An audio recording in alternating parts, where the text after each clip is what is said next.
Imagine a group of young people who believed the world was ending, and that murder was the way to save it.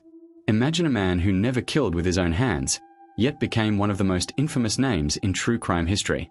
Before we begin, take a second to like this video, subscribe to the channel, and comment if you've heard about this case before. Because this story isn't just about violence, it's about manipulation, belief, and how influence can become a weapon. This is the story of Charles Manson and the crimes of the Manson family. In the late 1960s, America was changing fast. The counterculture movement promised freedom, peace, and rebellion against the system. Young people were searching for meaning, identity, and belonging. And Charles Manson knew exactly how to exploit that hunger. Manson presented himself as a prophet, a musician, a philosopher. He preached love, but spoke constantly about death. He talked about society collapsing, about an apocalyptic race war he called helter-skelter. To his followers, he wasn't just a leader, he was truth itself. The people who followed him were mostly young, vulnerable, and lost. Many had run away from home. Others were searching for purpose. Manson isolated them from the outside world, controlled what they heard, what they believed, and who they trusted. Drugs, sleep deprivation, and constant reinforcement blurred reality. They became the Manson family. They lived together on isolated properties, cut off from society. Manson taught them that they were chosen, that they were above laws, that violence was not only justified, it was necessary. Over time, morality dissolved. Individual identity disappeared. Then came the night that would shock the world. In August 1969, members of the Manson family entered a home in Los Angeles. What followed was brutal, chaotic, and intentional. The victims were chosen not for who they were, but for what Manson wanted the murders to represent. Messages were written in blood. Fear was the point. America woke up changed. The idea that love and peace defined the era collapsed overnight. The crimes shattered the illusion of harmless counterculture. And at the center of it all was a man who never wielded the knife, yet controlled every move. As the investigation unfolded, the brutality of the crimes became impossible to separate from the ideology behind them. Police quickly realized these weren't random acts of violence. The scenes were staged. Words were written deliberately. Every detail pointed back to something larger, a message meant to shock, confuse, and terrorize. At first, Charles Manson wasn't a suspect. The people who carried out the murders were arrested weeks later for unrelated crimes. They talked openly. They laughed. They bragged.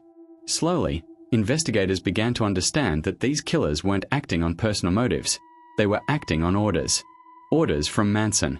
Through testimony and recorded conversations, a chilling pattern emerged. Manson didn't need to be present. He planted ideas, repeated them endlessly. He framed murder as destiny, as obedience, as love. His followers believed killing for him was proof of loyalty. The murders were meant to ignite helter-skelter, a fictional apocalypse Manson convinced his followers was inevitable. He believed chaos would trigger a race war, after which he would rise as a leader. The logic was broken. The belief was absolute.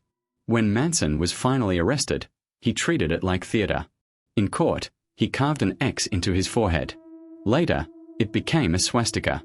He interrupted proceedings, stared down jurors, turned the trial into a performance, reinforcing his power even from behind bars. His followers mirrored his behavior, sitting silently, copying his appearance. The trial shocked the nation. America watched as a cult leader was exposed not just as a criminal, but as a master manipulator. The question wasn't just what happened, it was how so many people could be convinced to kill without hesitation. Prosecutors focused on one argument. Manson was the architect.